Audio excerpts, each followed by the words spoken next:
നമസ്കാരം. വിഭിന്നങ്ങളായ പഴങ്ങൾക്ക് ഗുണങ്ങളിലും വ്യത്യസ്തതയേറെയാണ്. ഇന്ന് അതിനെക്കുറിച്ചാണ് സംസാരിക്കുന്നത്. പഴവർഗ്ഗങ്ങളിൽ കൊഴുപ്പും മാംസ്യവും വളരെ കുറവാണ്. എന്നാൽ പൊതുവെ ജലത്തിൻ്റെ അളവ് വളരെ കൂടുതലാണ്. വിറ്റാമിനുകൾ, ധാതുക്കൾ എന്നിവയുടെ സാന്നിധ്യം നന്നായുണ്ട്. നാരുകളും ഒരളവ് വരെയുണ്ട്.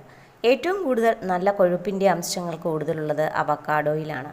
ഏറ്റവും അധികം ഊർജ്ജം ലഭിക്കുന്നത് ഏത്തപ്പഴം, സീതപ്പഴം എന്നിവ കഴിക്കുമ്പോഴുമാണ്. പഴവർഗ്ഗങ്ങളിൽ ഇരുമ്പിൻ്റെ അംശം പൊതുവെ കുറവാണെങ്കിലും നെല്ലിക്ക, സീതപ്പഴം, തണ്ണിമത്തൻ എന്നിവയിൽ അത് കൂടുതലുണ്ട്. വിറ്റാമിൻ സി ഏറ്റവും കൂടുതലുള്ളത് നെല്ലിക്കയിലും പേരയ്ക്കയിലുമാണ്. നാരുകൾ ഏറ്റവും കൂടുതലുള്ളത് പേരയ്ക്കയിലും സീതപ്പഴത്തിലും, മാമ്പഴത്തിലും ഓറഞ്ചിലുമാണ്. ബീറ്റ കരോട്ടിൽ ഏറ്റവും കൂടുതലുള്ളത്.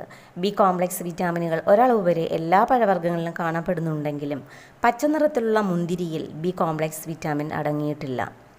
പഴങ്ങൾ മനുഷ്യന് ഗുണകരമായ പല പോഷകങ്ങളുടെയും കലവറയാണെങ്കിലും ചില അസുഖങ്ങൾ വരുമ്പോൾ ചിലതരം പഴങ്ങൾ കഴിക്കാൻ പാടില്ല.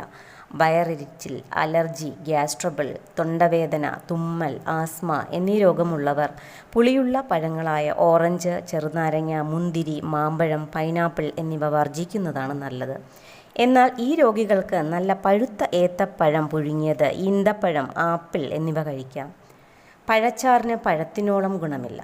മധുരം കുറഞ്ഞ, അതായത് പഴുപ്പ് കുറഞ്ഞ പഴങ്ങൾ പ്രമേഹ രോഗികൾക്ക് കഴിക്കാം. ഉദാഹരണത്തിന് പപ്പായ, നെല്ലിക്ക, പൈനാപ്പിൾ, തണ്ണിമത്തൻ, പേരയ്ക്ക എന്നിവ.